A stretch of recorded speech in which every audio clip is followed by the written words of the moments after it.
Was Yves Saint Laurent an artist in that sense? Yves Saint Laurent absolutely was an artist. Greetings, all you very rare individuals.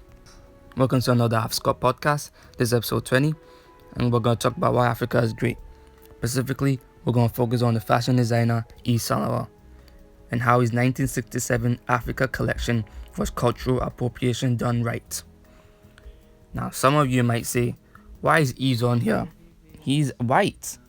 People seem to not understand that Yves was born in Northern Africa, Algeria, making him African.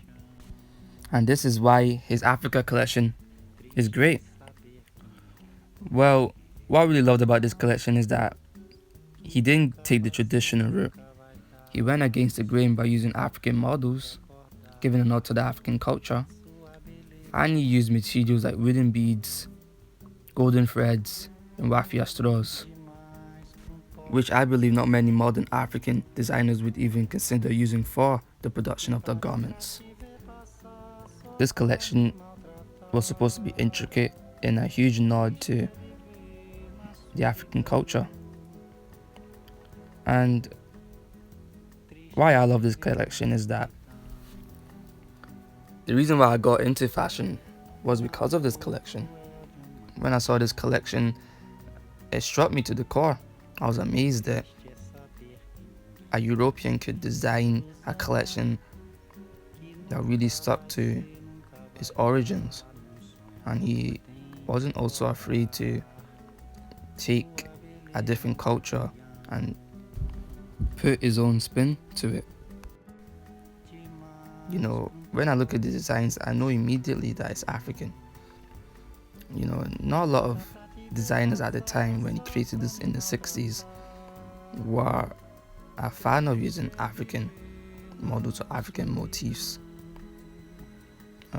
You know, somebody was quoted saying that fashion was for white people. Why are you adding them? Like when Paco Rabanne created the collection with the dress that Luna wore, who was the first African model to grace British Vogue.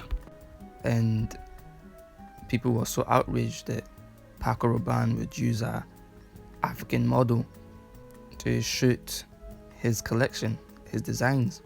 And that's why I really like this collection, because it went against the grain.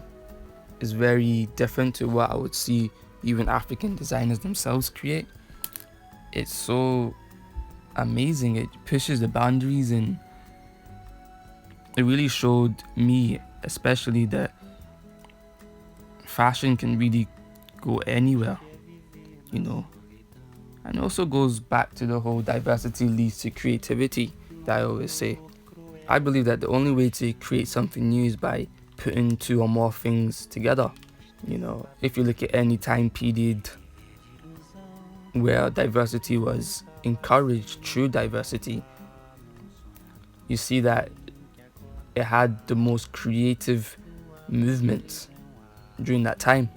And that's why this collection stands out so much to me, because he didn't just take African culture and try to say that it was all about him.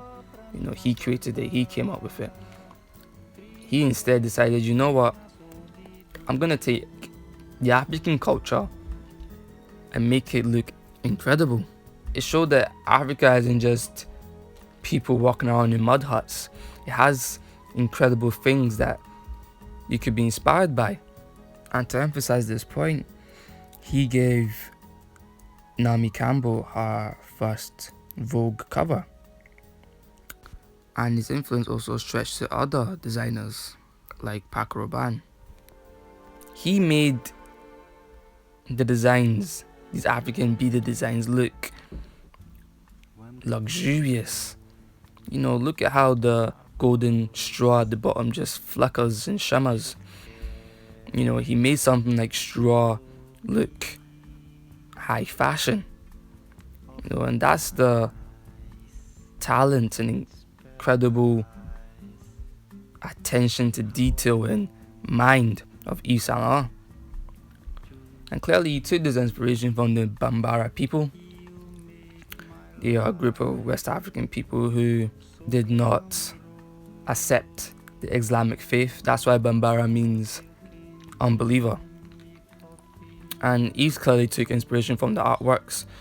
What I like is the headpieces that they seem to have and the pointy breasts, which clearly is an ode to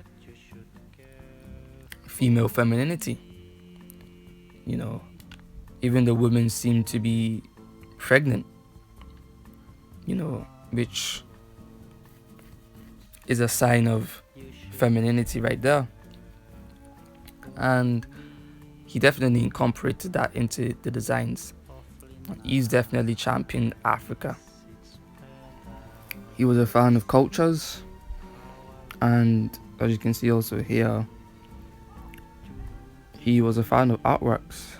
You know, even if we were to take away these Bambara artworks, he was also inspired by Mondrian with the Mondrian dress. So he was clearly really interested in artworks and different styles, and I believe that was the key to his design sense and creativity. He thought outside the box, and he knew how to turn cultural ideas into garments. And if someone like Yves can really express African creativity and identity so well, I believe also us as Afro-Scots must do that to have a strong African identity.